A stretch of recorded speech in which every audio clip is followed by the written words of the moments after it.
ও জোলা, এবেলা কাপড় বোনা রেখে আমার বাপের বাড়ি যাও, এগুলো সব দিয়ে এসো।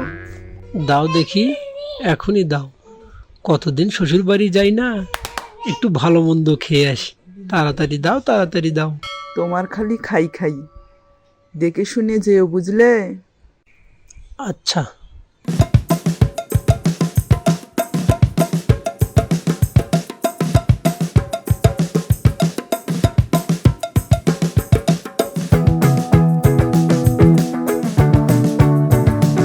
যেতে যেতে যা, এই বেলা আবার পেট মোচড় দিয়ে পায়খানা বের হলো। কোথায় করি, কোথায় করি? এইখানে ঠিক আছে, এই ধানের ভিনের পাশেই কাজ সারি। উম, উম।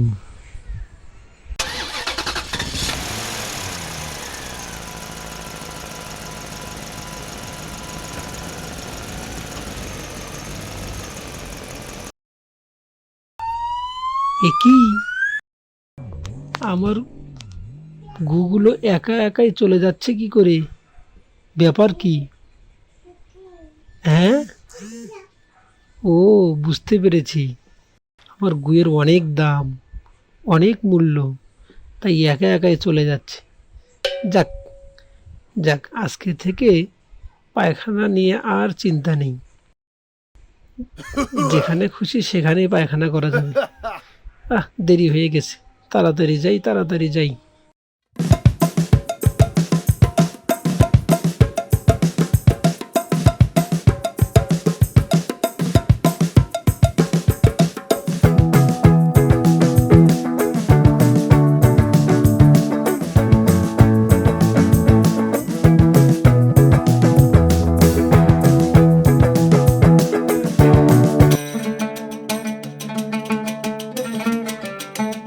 জামাই বাবা কেমন আছো?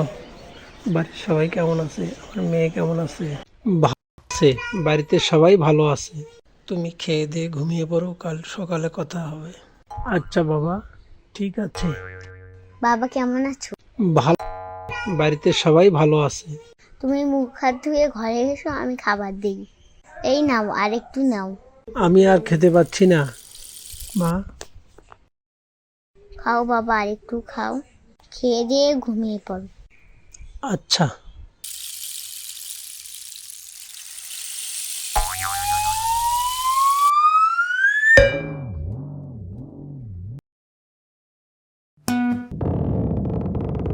খাওয়া দাওয়া বেশি হয়ে গেছে, আবার পেট মোচড় দিচ্ছে।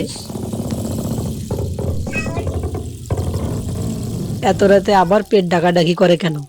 পায়খানা বের হবে নাকি? ঠিক তাই। ঠিক তাই। আরে, আমার তো বাইরে যাওয়ার দরকার নেই, আমার গু তো এমনিতেই হেঁটে চলে যায়। তার চেয়ে বরং বিছানায় বসে বসে কাজ সারি। ওহ, কি শান্তি! এই গুজা, এখনো বসে আছিস কেন? যা বলছি। তোর এত বড় সাহস, এখনো যাচ্ছিস না? যাবি না, দাঁড়া। এই রে, এ কি হয়ে গেল? সকাল হলেই তো শ্বশুর বাড়ির সবাই দেখে ফেলবে, তার চেয়ে বরং রাত ভোর হতেই পালিয়ে যাই।